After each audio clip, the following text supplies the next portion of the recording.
example of a deadly heat wave 17 years ago. There were more than 80 heat-related deaths in July of 1995 in the Milwaukee area. And one local man remembers the heat waves back in the day before air conditioners. Shelley Walcott has that story. You know, a lot of people have been saying that they can't remember when it's been this hot in Wisconsin. Well, today I spoke to a man who remembers every major heat wave since 1934.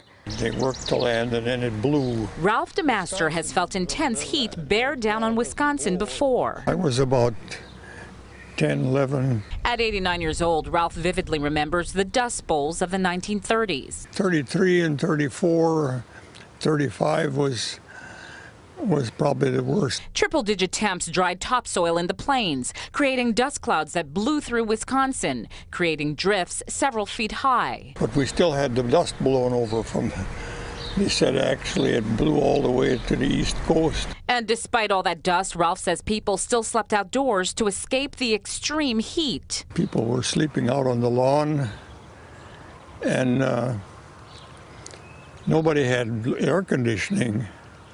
And very few had fans, so it got pretty hot. It reminds him of the last major heat wave in 1995 that led to hundreds of deaths in the Midwest. The lack of widespread media made recording deaths during the Dust Bowl more difficult, but people like Ralph who were there remember and have lots of stories to share with people complaining about this week's extreme heat. Do you feel like telling them all, come on, I've been through worse? Well, we've had it before. And the DeMasters tell me they have been just fine during this week's heat wave, although they're grateful for their air conditioning. On your side, in Oostburg, I'm Shelley Walcott, today's TMJ4. Incredible memories. Thank you, Shelley.